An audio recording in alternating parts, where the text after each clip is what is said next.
अस्सलामुअलैकुम। साक्षी खबर में आपका इस्तकबाल है। आज यकम रबीउल अव्वल है और अब रुख करेंगे सुर्खियों का। नंदियाल जिले में रामको सीमेंट फैक्ट्री का वजीर आला जगन ने किया इफ्तिताह। कहा सनती तरक्की से नौजवानों को मिलेगा रोजगार। PFI और मरबूत तंजीमों पर 5 साल तक इम्तिना। मरकजी हुकूमत ने जारी किया गजेट। इनफरादी जराइम की बुनियाद पर ऑर्गेनाइजेशन पर पाबंदी की मुखालिफत। PFI के नाम पर मुसलमानों को हरासा किए जाने का डर। अवैसी का बयान। रुपये के कदर में भारी कमी। डॉलर के मुकाबले 81 रुपये 93 पैसे तक गिर गई।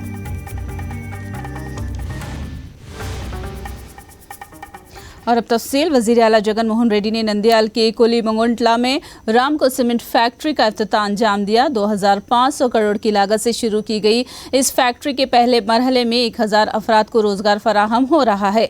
जगन ने कहा कि महज 3 महीनों के कम वक्त में हुकूमत के मौसर ताउन से इस कंपनी ने अपना काम शुरू किया। उन्होंने कहा कि जगन हुकूमत सनत दोस्त हुकूमत है, क्योंकि इसी की वजह से रियासत के नौजवानों को रोजगार फराहम होगा।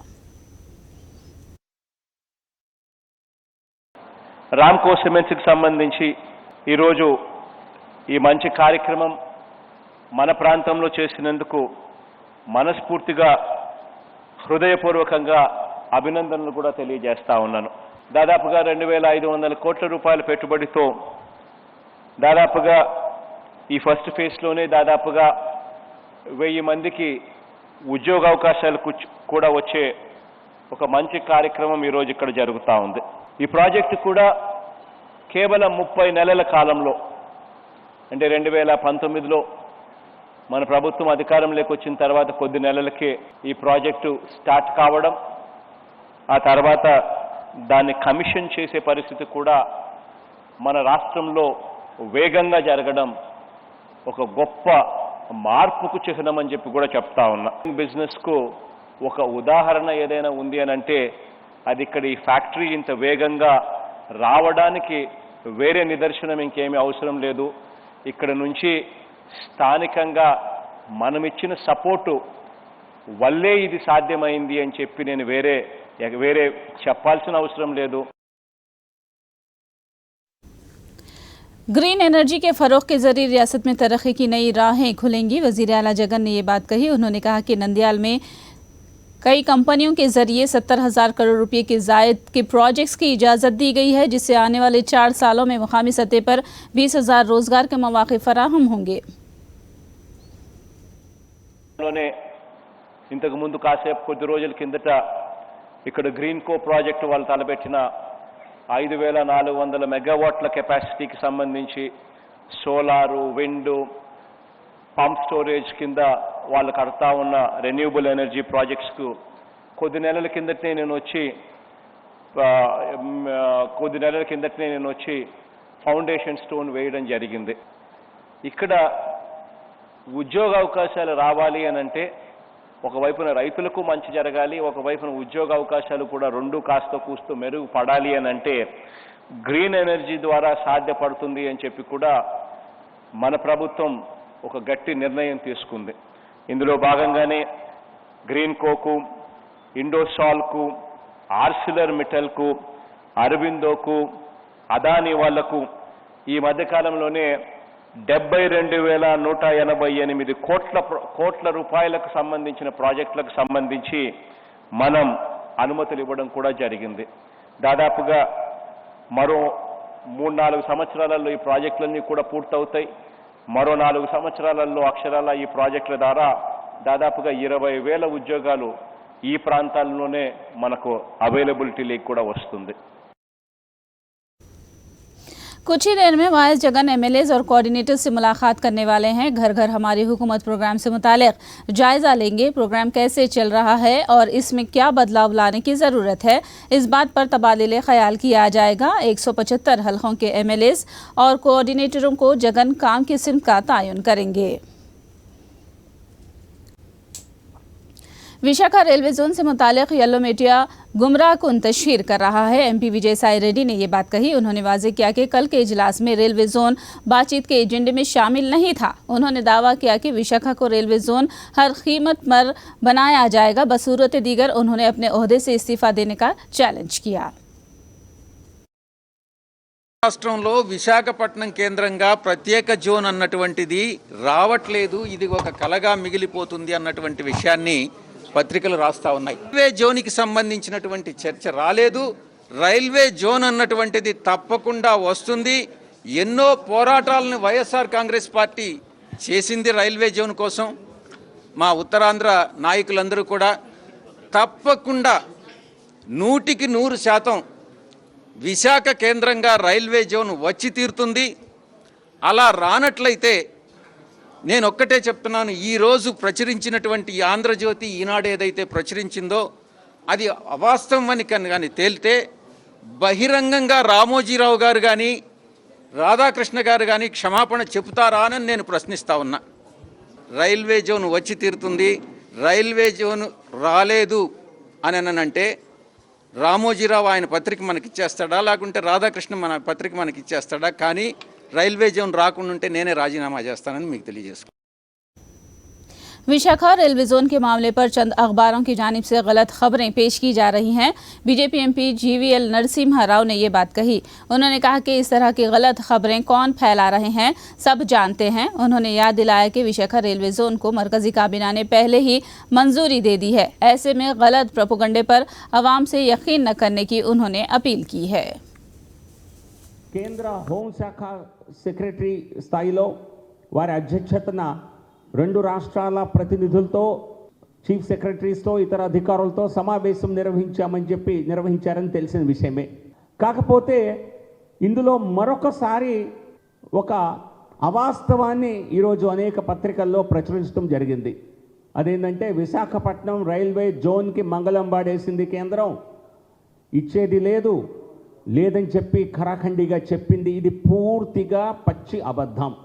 మరి అబద్ధాన్ని ఎవరు పుట్టించారు, దాన్ని ఎలా నమ్మారు, వాస్తవాలు లేకుండా ఏ విధంగా దీన్ని మరి ప్రచురించి కేంద్రంపై నిందలు మోపటం జరిగింది. సో పత్రికలందరికీ కూడా ఒకటే విన్నపం, నిజ నిర్ధారణ చేసుకోకుండా మీరు ఇటువంటి వార్తలు రాస్తే మీ యొక్క విశ్వసనీయత దెబ్బతీస్తుంది తప్పితే కేంద్ర ప్రభుత్వం విశ్వసనీయతకు ఎటువంటి డోకా లేదు. ఎందుకంటే ఇది పచ్చి అబద్ధం. క్యాబినెట్లో నిర్ణయం జరిగిన తర్వాతనే విశాఖపట్నం రైల్వే జోన్ ఆమోదింపబడింది. సో కాబట్టి దయచేసి ఏదో ఎవరో చెప్పిన పుకార్లని నమ్మి పుంఖాలుగా రాయొద్దని చెప్పి నా యొక్క మనవి. एपी को बाविखा Times of India group award हासिल हुआ है। दिल्ली में इकोनॉमिक्स टाइम्स अवार्ड को एपी की तरफ से एपी के वजीर गुड़ीवाड़ा अमरनाथ ने हासिल किया। पोर्ट पर बुनियादी सहूलतों की तरक्की के हवाले से एपी को एक अवार्ड हासिल हुआ है। गुड़ीवाड़ा अमरनाथ ने कहा कि एपी में बड़े पैमाने पर बंदरगाहों की तामीर के सबब ये अवार्ड रियासत को हासिल हुआ है। रियासती वजीर ने कहा कि सनती तरक्की के लिए वजीर आला जगन की जानिब से की जा रही कोशिशों का ये अवार्ड खुला सबूत है। नाजिम दारुल उलूम हैदराबाद वो साबिक चेयरमैन तेलंगाना उर्दू एकेडमी मोहम्मद रहीमुद्दीन अंसारी का इंतकाल हो गया है। नमाज जनाजा दारुल उलूम हैदराबाद की मस्जिद में बाद नमाज ज़ोहर अदा की गई। नमाज जनाजा मरहूम के फर्जंद मुफ्ती अजीमुद्दीन अंसारी जुनैद ने पढ़ाई और तदफीन हुसामिया चमन मादनापेट में अमल में आई। इब्राहिमपट्टनम एमएलए मंची रेड्डी किशन रेड्डी दूसरे दिन भी ईडी की पूछताछ के लिए हाजिर हुए। फेमा की खिलाफ वर्जी के इल्जामात के तनाजुर में कल मंची रेड्डी से 9 घंटे पूछताछ की गई थी। बताया जाता है कि ईडी ने चंद कलीदी मालूमात हासिल की हैं। ताज़ा तौर पर ईडी की जानिब से मंची रेड्डी के व्हाट्सएप चैट को दोबारा बहाल करने की खबर है। इंदिरा देवी की मौत पर मेगा स्टार चिरंजीवी ने गहरे रंज का इजहार किया है। उन्होंने इंदिरा देवी की आत्मा की शांति के लिए प्रार्थना की। उन्होंने अपने ट्वीट में कृष्णा और महेश बाबू के खानदान वालों के साथ इजहार यगानिगत किया। दिल्ली के शराब स्कैम में गिरफ्तारी अमल में आई है। समीर महिंद्रुड को ईडी ने हिरासत में लिया है। इंडो स्पिरिट्स कंपनी के लिए समीर महिंद्रू बतौर एमडी काम करते हैं। कल ही ओनली मंच कंपनी के सीईओ विजय नायर को सीबीआई ने हिरासत में लिया था। गिरफ्तार शुदा दोनों सिसोदिया के करीबी बताए जाते हैं। हैदराबाद क्रिकेट एसोसिएशन पर एक और केस दर्ज किया गया है। मैच टिकटों की फरोख्त और भगदड़ से मुताल्लिक अब तक 3 केसेस दर्ज किए गए हैं। ताज़ा तौर पर बेगमपेट पुलिस ने एक और केस दर्ज कर लिया है। मैच की टिकट पर गलत औकात शाये करने के खिलाफ पुलिस में शिकायत की गई है। ये इस तरह HCA के खिलाफ चौथी शिकायत है। हैदराबाद में तारीखी व सयाहती मकामात को देखने वालों के लिए RTC बसों की शुरुआत की गई है। NTR गार्डन, गोलकुंडा, बिरला मंदिर और दुर्गम चेरू जैसे मकामात का दौरा करने पर बसें शुरू की जा रही हैं। सुबह 8:30 बजे तक शाम 8:30 बजे मुख्तलिफ इलाकों में फिरने वाली बस सर्विस में बड़ों का किराया 450 और बच्चों के लिए 380 रुपये किराए वसूल किए जाएंगे। 450 పెద్దవాళ్ళకు చిన్న వాళ్ళకు 340. ఎప్పుడెప్పుడు అందుబాటులో ఉంటాయి ఈ బస్సులు, ఎట్లా ఉంటుంది? ఇది 8:30కి మన సికింద్ర ఆల్పా హోటల్ కాడ స్టార్ట్ అవుతుంది. మళ్ళీ లాస్ట్కు అంత తిప్పి మళ్ళీ నైట్ 8 o'clock అక్కడ దించేస్తాం। मारूफ तेलुगु फिल्म अदाकार कृष्ण की बीवी वो हीरो महेश बाबू की मां इंदिरा देवी नहीं रही। कुछ वक्त से उनकी सेहत नासाज थी और उन्होंने आज हैदराबाद में वाक़ अपने घर में आखिरी सांस ली।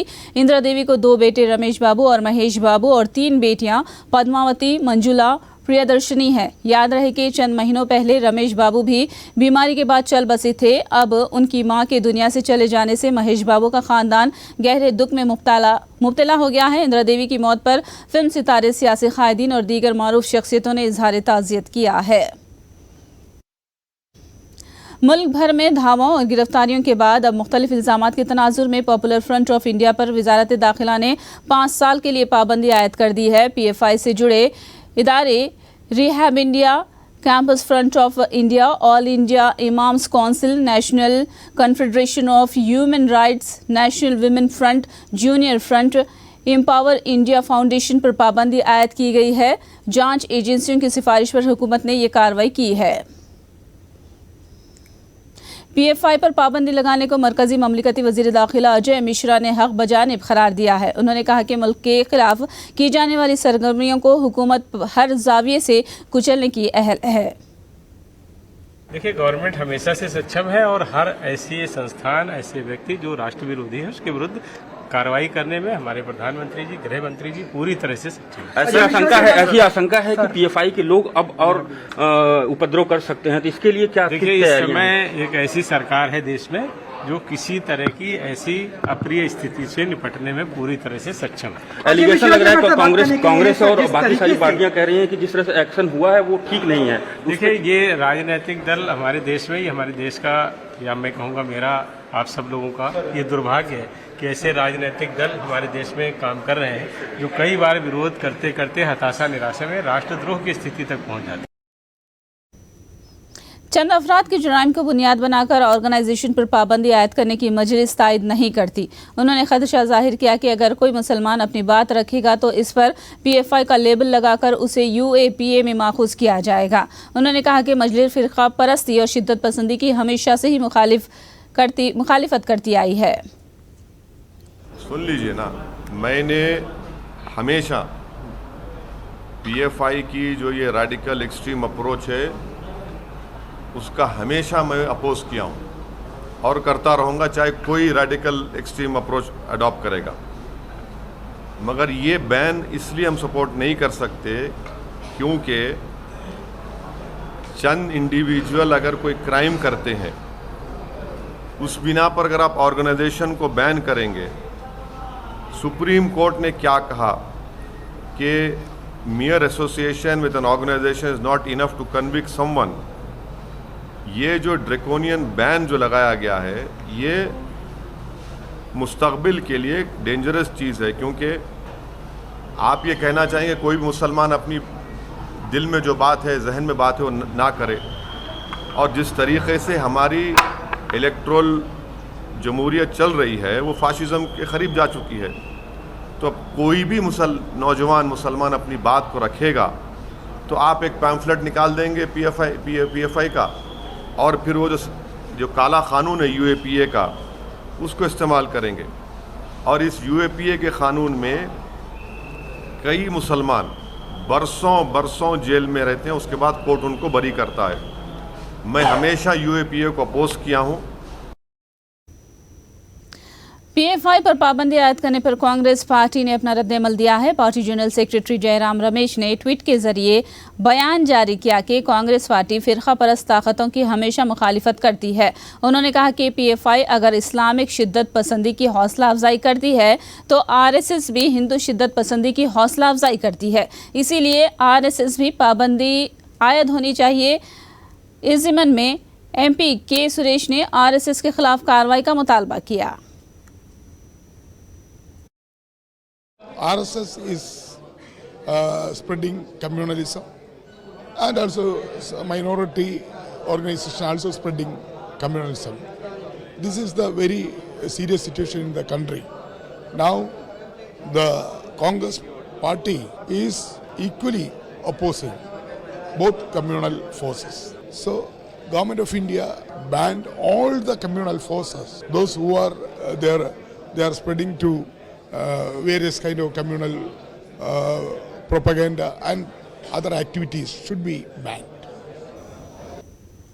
पीएफआई पर पाबंदी का सीपीएम ने भी खैर मकदम किया है। पार्टी के जनरल सेक्रेटरी सीताराम येचूरी ने कहा कि मुल्क में सियासी मफाद के लिए मजहबी शिद्दत पसंदी की हौसला अफजाई को रोका जाना चाहिए। This sort of growth of extremism based on religious polarization, if that has to end, we have to strengthen the secular democratic foundations of our country. The politics of sharpening communal polarization, the politics of spreading hate and terror, bulldozer politics is not the answer to strengthen secular democratic foundations of India. Such activities will have to stop, such communal polarization activities. मुस्लिम तंजीमों और इमामों ने भी PFI पर पाबंदी का खैर मकदम किया है। मरकज़ी हुकूमत के फैसले को अजमेर दरगाह के सज्जादा नशीन हज़रत ज़ैनुल आबिदीन व दीगर तंजीमों ने कहा है कि इदारों के जज्बात से मुल्क बहुत बड़ा होता है। कुल हिंद सज्जादा नशीन कौंसिल के चेयरमैन नसीरुद्दीन खान व मौलाना शहाबुद्दीन व दीगर ने पाबंदी के फैसले का खैर मकदम किया है। प्रधानमंत्री नरेंद्र मोदी जी ने कट्टरपंथी संगठन पीएफआई पर प्रतिबंध लगा करके एक अच्छा कदम उठाया है और मैं ये वाज़ेह कर देना चाहता हूँ कि भारत की सरज़मीन पर आतंकवाद कभी भी पनप नहीं सकता है, चूँकि ये सूफियों की सरज़मीन है और न यहाँ कभी भी ऐसी विचारधारा पनप सकती है जिससे मुल्क की सालमियत को ख़तरा हो या मुल्क की एकता और अखंडता को ख़तरा हो। ताजमहल के आसपास 500 मीटर के दायरे में कोई भी तिजारती सरगर्मियां न करने के सुप्रीम कोर्ट के हुक्म से मुकामी छोटे दुकानदार काफ़ी परेशान हो गए हैं। उनका कहना है कि इस अचानक फैसले से हज़ारों लोगों का रोज़गार चला जाएगा और इससे लाखों की तादाद में लोग मुतासिर होंगे। उन्होंने सुप्रीम कोर्ट से इस फैसले पर नज़रसानी करने और उनके रोज़गार के तहफ़्फ़ुज़ के लिए इक़दाम करने की अपील की है।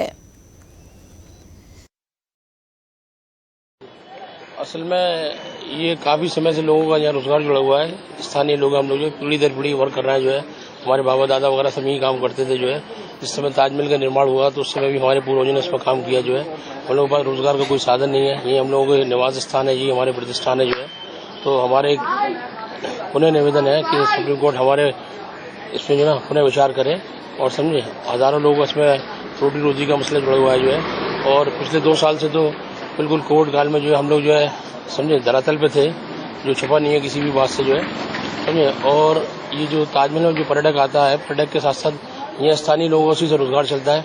रोजगार का और तो कोई इंडस्ट्रीज नहीं है, ना कोई साधन है। जो है तो हमारा सभी से इस चैनल के माध्यम से कहना ये आग्रह हमारा पुनः है जो है कि सुप्रीम कोर्ट हमारी जो है भावनाओं को ख्याल रखते हुए रुपये के कदर में अब तक की सबसे ज्यादा गिरावट दर्ज की गई है। इफरात ज़र और मौजूदा मुआशी हालात के सबब रुपये के कदर में कमी आ रही है। डॉलर के मुकाबले में रुपये की कदर मजीद गिर गई है। डॉलर के मुकाबले में रुपये के कदर में मजीद 40 पैसे गिरते हुए अब 81.93 रुपये तक घट गई है। 5 दिनों में रुपये की कदर में 233 पैसे की कमी वाक़ हुई है और मौजूदा हालात में रुपये की कदर में मजीद कमी आने का इम्कान जाहिर किया गया है। आखिर में सुर्खियां एक बार फिर। नंदयाल जिले में रामको सीमेंट फैक्ट्री का वजीर आला जगन ने किया इफ्तिताह, कहा सनती तरक्की से नौजवानों को मिलेगा रोजगार। पीएफआई और मरबूत तंजीमों पर 5 साल तक इम्तिना, मरकजी हुकूमत ने जारी किया गज़ट। इनफरादी जराइम की बुनियाद पर ऑर्गेनाइजेशन पर पाबंदी की मुखालिफत, पीएफआई के नाम पर मुसलमानों को हरासा किए जाने का डर, अवैसी का बयान। रुपये के खदरों में भारी कमी, डॉलर के मुकाबले 81 रुपये 93 पैसे तक गिर गई।